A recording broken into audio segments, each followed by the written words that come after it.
Ah, yes. The wonderful world of strategy guides and their absolute importance during a video game age where information wasn't as easy to get a hold of as it is today. If you're playing a game now and you want immediate information on it, no matter how minute, just chuck in a quick Google search or something and somebody, somewhere, has written up exactly what you're looking for. But what about way back in the day? What about a time where the internet wasn't as available for everybody as it is now? Don't worry, because with almost every video game release came an official strategy guide, often written by an external company that has the information that you're looking for. Most of the time, guides are very much just a nice thing to have on hand if you're going for 100% game completion, or you're trying to unlock all the secrets, or whatever. But with fighting games, especially those a little bit more modern with competitive in mind, guides were often more important than ever, as they contained absolute crucial information that, as a competitive player, you straight up needed. This leads me on to the official Prima guide that was written for Mortal Kombat 9 back in 2011, and the infamous status of possibly being one of, if not the absolute worst strategy guide ever written for fighting games. And here it is, right here. Now before I start this video, I want to make a quick disclaimer that this guide, at the time of it being written, there was no DLC characters, so, Rain, Scarlet, Freddy, Kenshi, all that stuff. Not going to mention it because it wasn't existing at the time. And also any balance patches. This was very much released day one, so any patches that would change certain characters, I'm not going to mention here because it's not relevant and not fair on the guide because it wasn't out at the time. But the reason I've wanted to make this video for so long is because this guide is full to the brim of misinformation, bad information, and if you're a player that wanted to take your game to the next level, this guide will actually put you in the opposite direction of that. So as an ex-pro player of MK9 and the fact that the game's now 10 years old, we have a lot of information now that we know about the game. I want to break down piece by piece exactly why this guide right here was so terrible. Now, the reason I said opposite direction as an upcoming player is because one of the very first pages that you see in this book talks about the game and the history, but at the end states, "This guide has been specifically designed to concentrate on the basics and advanced techniques that will ensure that you become a better player online, against your friends, or at competitive fighting game tournaments." So basically, you go into this thing with people that truly did believe that this thing that you've spent your money on was one hell of a head start, which, as I'm sure you'll probably expect by now, isn't and wasn't the case. Strangely, especially for me, as I love this kind of stuff, the guide itself was off to an amazing start, to be honest. It gives you a brief competitive history of the classic games, mentions all kinds of tidbits about MK1 through to 4, the players of those games, some early larger tournaments, things like a national event which was the first and last of its kind in 1998, the modern age at the time with players like Tom Brady, Rio and Shock, all trying to give MK a revival alongside MK vs DC. Like, whoever wrote this section knows their stuff and knows the history of the scene, right? So how could the rest of this guide be so all over the place? So the thing about this guide is that this section that I'm holding up right now is the general standard strategy guide stuff, so the crypt unlocks and the combat codes and everything that you would want in terms of secrets. The remaining 200 pages in this guide is all about characters and general strategy. There's a few pages at the end about art and everything else, but the main bulk of this guide is the character section where there's all kinds of information disclosed.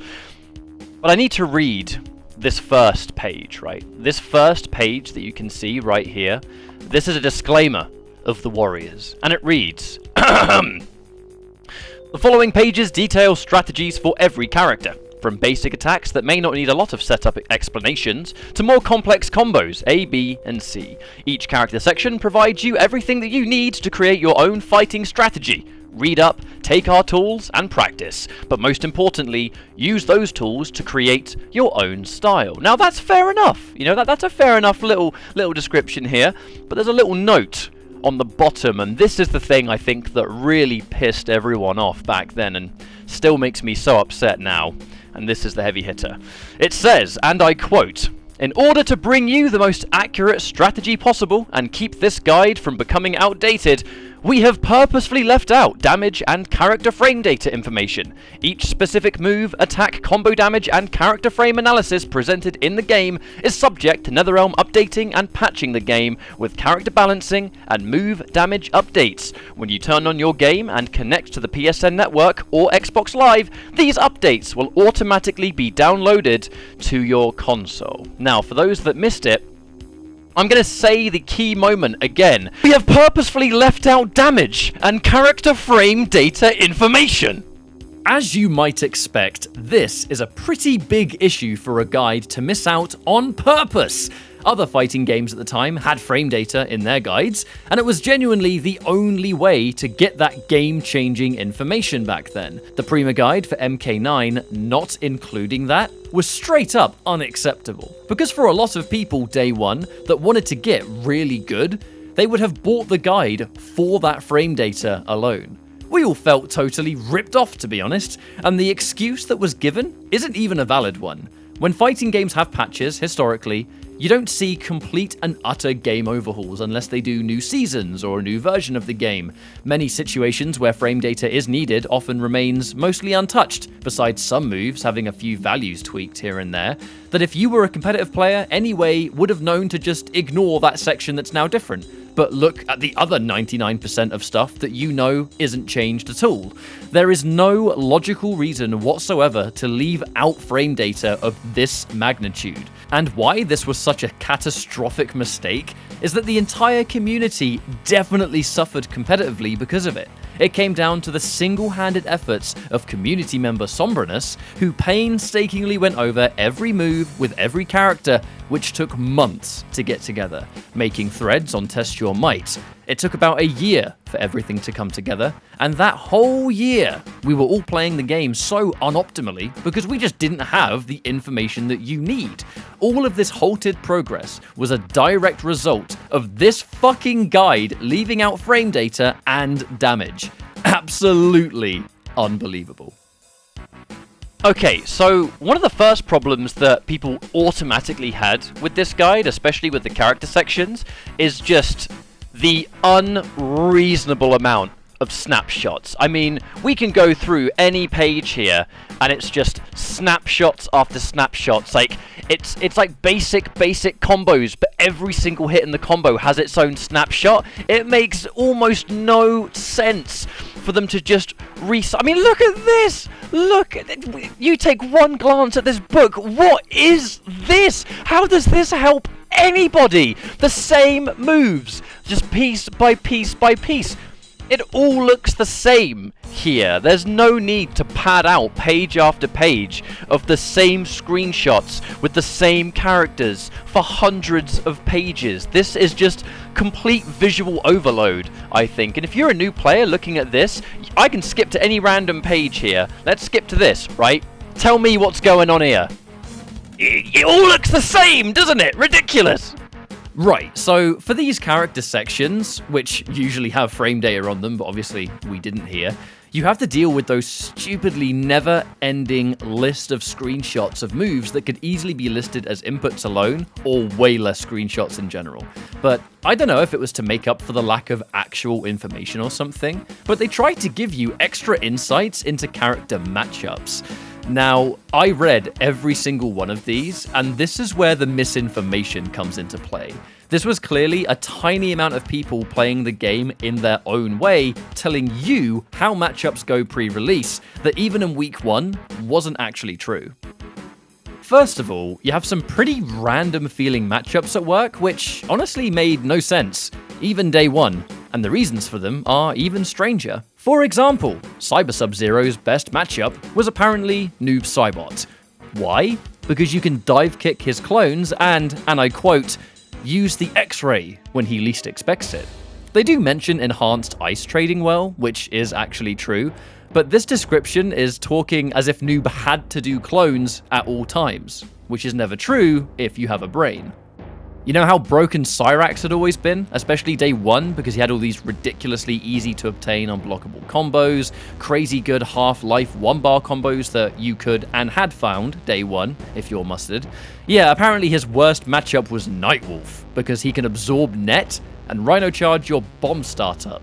but like, Cyrax could always just duck here and do this, so I'm not really sure. By the way, they listed this as 7-3 against Cyrax. Speaking of Nightwolf, this guide held Nightwolf in unusually high regard. He's listed as beating 7 different characters as their hardest matchups, and it all seems to tie into reflecting projectiles or his lightning being able to go through obstacles. They describe his lightning as something that you never expect, like it was difficult to deal with, but you would just see the extremely slow startup and jump over it on reaction. Nightwolf at no point in this game's life was ever considered strong and was always one of the weaker characters. But if you brought this guide, they're telling you he's insanely good by matchups alone. Another character they really believed in and basically listed as the best in the entire game was Shang Tsung, because all they ever talk about is his zoning. He destroys characters with it, according to this guide, and while his zoning is definitely good versus some characters, other matchups are total bullshit. They say Ermac struggled, big time, but because of Ermac's teleport being not good enough to challenge the projectile game. But if you ever played Ermac, you'd know that his counter zoning wasn't really the existence of the teleport. It was also his instant choke, which would stop the startup frames of projectiles. Again, that's very much a day one find that anyone would figure out, and they did. They just had this really weird idea over how the game was played, it seems. Noob Saibot beat Nightwolf pretty bad apparently because you can't send the clones back with Reflect. The only way to move in swiftly was Shoulder Charge, which could be ducked and punished, but that's not really true at all. Movement universally was good in MK9, so you could just kind of work your way in slowly, like anyone could against Noob Saibot. They say that you could jump back to bait out a projectile against Nightwolf and teleport on reaction, which was a matchup changer. But if Noob Saibot's in the air, you're never going to shoot projectiles because it is painfully obvious what he's looking for. The way they described these matchups was just never, ever how the matchups went down. In some cases, they straight up contradict themselves too. They'll list a character's worst matchup in detail, but then on the chart, a different character beats them even worse. Noob Saibot's worst matchup was detailed as Jade, but Cage has a more favourable number, making Cage the worst, surely. It's all really strange and confusing, especially if you're new, which you might have been if you bought this guide. And finally, the last section of this strategy guide is a full tier list. Now, the green digits are apparently the most favourable matchups, and the least favourable are in red, but even then it kind of goes back on itself because there'll be a matchup that's green, but it's like not the highest number or not the lowest number in red, and it's I can go in great detail as to why it's insane doing a full tier list before the game is even out, because you are just feeding into inevitable misinformation. Someone's going to buy your guide, they're going to look at the list, and they're going to instantly pick characters or not pick characters because you're telling them that they're the best or the worst. And that's just not a good start. A guide should give you the information and let you kind of make your own mind up. But having a tier list, in some cases that do truly take months or years, whatever it is, you'll still have people to this day talking about the final version of Mortal Kombat 9, and there will be some characters that are being mixed and matched into who, you know, besides the undisputable top 5, who placements belong to. And it's just insane having this level of what almost feels like arrogance to me to tell people these are the best and worst characters and this is why you've bought the guide. It's just absolutely ridiculous, and it was almost fitting that this is the last thing that is included in this. Lovely presented, it's full of beautiful art, some useful information for the in-game unlocks, but a good 7/8 of this guide is absolutely worthless. And like I said, the opposite direction, where so much of this is false and the way the game is to be played in these written matchups and everything else is just not how anyone with a brain would have approached these matchups. And I cannot describe how much the community was held back early because of how much vital information should have been in this but was left out on purpose. So one thing I did do actually was grab another Prima guide from an older Mortal Kombat. This one's Mortal Kombat Gold, because I wanted to see if all guides that they did were like this. And I'm going to be honest, yeah, the guide's falling to pieces because it's so old. But you can go through now and look through all the different character sections, and you know, you kind of get a little bit of the screenshot activity, but it's not too much, and there's still a lot of information there that gives you all the moves that you're after. But I mean, as you can clearly see, it's not the same size. It's a lot smaller. It's falling apart though, so I don't really hold it up too much. But my point is, this wasn't trying too hard. You would buy a guide like this back in the 90s, and you'd get what you were looking for. You know, you got the secrets, you got the hidden unlocks, you got all the moves, all the fatalities, and that's it. And it wasn't trying to be something it wasn't. It does seem very much like MK9 was the only one that did this, and I haven't seen anything like it since, so clearly they learned their lesson. But hopefully you enjoyed this little piece of history 10 years ago when we were all bitterly disappointed. Thank you very much for watching, and I'll see you next time. Take care, much love, and see you later.